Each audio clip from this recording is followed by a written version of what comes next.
Right, it's time to hit the road again. And driving in Taiwan is simply blissful. Of course, primarily because of the fascinating scenery, which is captivating everywhere you go. But also because there always seems to be something to jump out of the car for. And the Hualien Corridor Road is no exception. You'll find mountains, flowers, farms, and a little something different.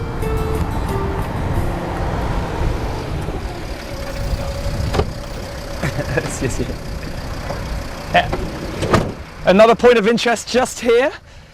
This thing that's shaped like a sundial is actually to represent where the road crosses the Tropic of Cancer. So I'm going to go and have a look with this gentleman up here.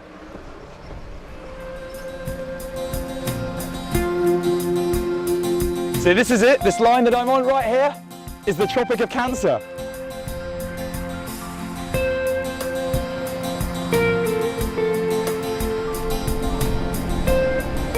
Don't worry if your maturity regresses as you find yourself repeating, "Are we there yet?" over and over.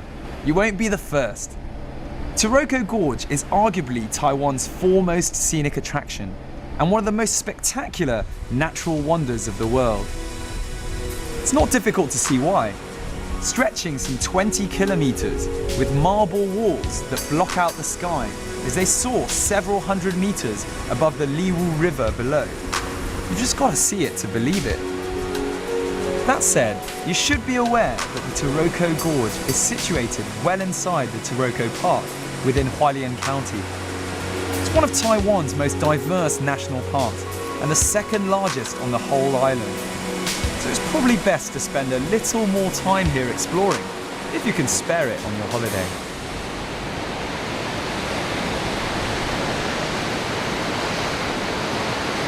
It's incredible to think that millions and millions of years ago, this was all under the sea. It's simply mesmerizing. Have a look.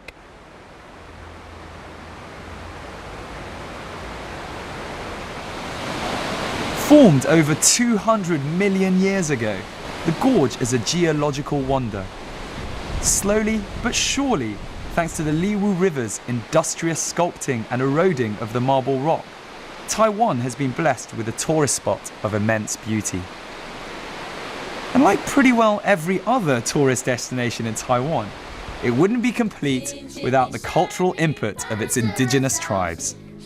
Here we have the Toroko or Toroko tribe, Taiwan's 12th indigenous ethnic group. They number around 23,000 and are famous hunters, weavers, and singers.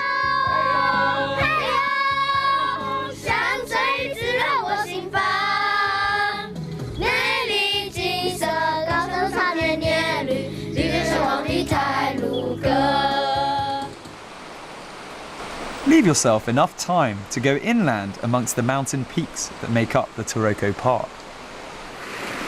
Though the gorge is the main tourist magnet in the area, it comprises only a small part of the park. Much of the rest is made up of an easily navigable network of hiking trails, outdoor hot springs, and some of Taiwan's most challenging mountain climbs.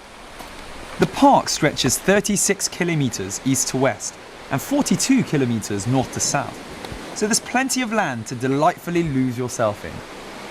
You won't be alone, as the wildlife is plentiful here. So all you nature lovers, make sure you're able to drag yourself away from the gorge to do some exploring. Almost at every turn, you'll find yourself face to face with a crystal clear lagoon or one of the 108 species of butterflies living here.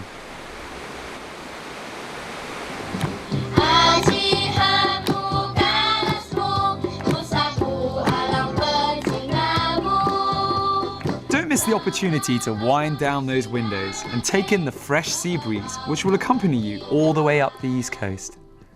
So whatever form of transport you can get your hands on, whether it's a minivan like we've got, on a train, or even just renting a little moped, I suggest you take the route from Kenting on the southern point all the way to Keelung on the north point, and you've got as your companion, as you can see on the right, the Pacific Ocean to take you the whole way.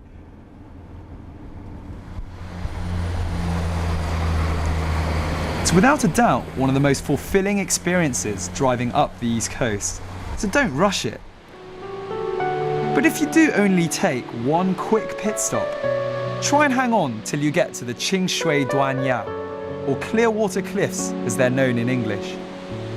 Located off the Suhua Highway, don't miss this place, as the cliffs drop precipitously into the Pacific Ocean.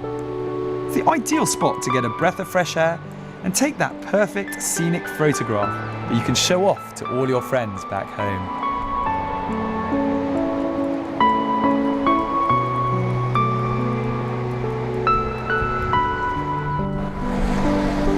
And so, on to Hualien, where if you followed us, you will have come full circle, and where all that's left of your trip is fond memories. Maybe you won't have the time to take in all of the places we've visited. Even so, you'll be both pleasantly surprised and amazed at what Taiwan has to offer. And above all, you'll appreciate that this really is an island of untold beauty and myriad charms. Well, it's with a very, very heavy heart that I arrive at the northeast tip of Taiwan. And that's because it signifies the end of our series as a whole. I've had an incredible 3-week adventure here. I've met some wonderfully hospitable and generous people. I've really stuffed myself with some of the nicest food I've ever eaten. I've been completely taken aback by the beauty of the natural landscape. We have been unlucky some of the days where the weather hasn't always been on our side.